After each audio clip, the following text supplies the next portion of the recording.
Hi there. So close to Christmas. If you're anything like me, you will be really looking forward to the end of the year. Midday on the 23rd of December is when we will finish up. I myself am heading down to Christchurch. My family's from Christchurch, so that'll be really good. Big family get together. But actually, just really looking forward to spending time with my kids and my wife. So between then and now, still a fair bit of work to do. So thought we would just put out a message to all of our clients. First and foremost, to thank you all for being amazing. It's been quite a up and down year. So 2023 is probably going to be much the same. And so we want to be fully prepared for that. And we want to give you the good oil and share with you the things that are going to happen. So I'm going to just quickly touch on Christmas. Obviously, we are very close to that. And for many of our retailers, they have already begun their Christmas trading. We're coming into a period where we have Black Friday, we have Cyber Monday, we have Singles Day, then we have the run into Christmas. Many clients will have Boxing Day sales, New Year's sales. And so the intention is to really get those tills ringing, that the paymark data is the highest it's ever been, and that there's really lots of cash in the bank for retail clients heading into the new year. For our services and our trade-based clients, they are very much in preparatory mode for 2023.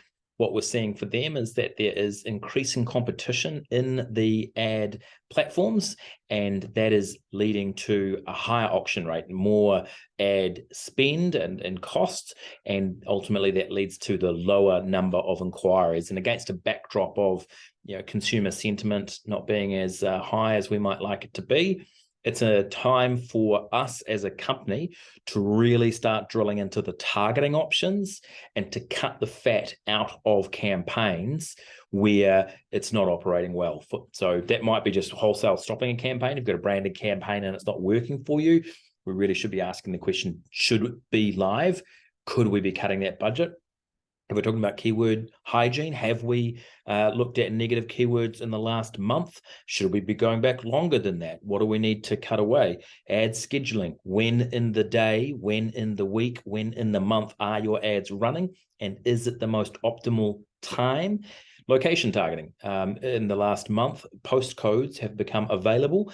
If you know that there is a particular suburb or there's a demographic reach within a grouping of suburbs, then we should be targeting that, and we should be excluding the suburbs where there isn't that kind of return. So quite a number of options are taking place across all industry types, but definitely the demarcation between e-commerce and retail and those that are lead generating. Just want to share my screen for a moment, and I will share with you the since April of last year. I might tighten it up in a moment. This is the return on ad spend and total revenue. This is for our 40 top clients. This number changes periodically. Unfortunately, this used to be called Data Studio. It's now called Looker Studio, and it only allows us to pull in 40 clients. So it's a representative sample. Nonetheless, what you see there is up till August of last year, there was no lockdown. Lockdown occurs. See quite a large increase in spend in October, drops away, and then we see the coming out of lockdown, bubbles around, and then we start to see things pick up. So start to see things pick up more from a revenue perspective than you do the return on ad spend. Return on ad spend last month in October being 9.3. 9th of November at this point, 6.8. So this is quite common. Beginning of the month, lower number. End of the month, higher number. Revenues, if we look at October 22 versus October 21, so a $500,000 difference.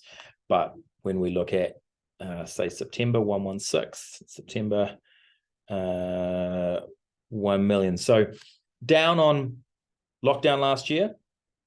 But probably we don't have the data going back any further, but I would suggest that it's significantly higher than we had prior to lockdown. Definitely something to watch. If I just change my screen sharing for a moment, I'd also like to point out to you, if I can find it, server-side tagging. So server-side tagging is a 2023 focus. It couples with GA4. In the email that's being sent to you, I will include another video that explains server-side tagging. But what it's doing is, in the modern world, privacy is a big issue. And so the browsers are blocking the data that is able to be pushed through to your analytics or your ads or your Facebook advert account. And so this is creating a lot of blockages and data loss. And so we can't see all conversion data. And it's going to increasingly become an issue. And so the way to deal with this is to actually sandwich your site and yourself between the platforms and between your website so that you own the data. And from there, you can get a lot more visibility. And this allows you to drop first-party cookies. What if you do not adopt it? Well, you'll lose visibility into web traffic. Your Google campaign optimization will take a hit. You'll be unable to create remarketing campaigns, and increasingly you will lose basically all your GA4. So GA reporting. In fact, GA4 is very much connected to server-side tagging. And so what does it solve? Well, first and foremost, we can get attribution reporting. This is key, very important for those that are using social media, Facebook, but also for other areas of ad platforms. Smarter bidding on Google, which is very important. You want to make a good return on ad spend or cost per lead, especially into that competitive market in 2023. Controlling your data, big ticket, making sure that you've got protections. Improve site performance, and then security. So it's very high level stuff. Don't get me wrong. It's almost above my pay grade. That's why we have a technical director, Raja Sharma, and why we have a team of 25 all working in sync together so that we can each do our particular part. I'm just the good-looking face of the company. That's really all I do, is I sit here and smile. But the reality is that this will need to be done for certainly larger clients. I would suggest if you're a retailer doing above $15,000 per month, it's probably a must do.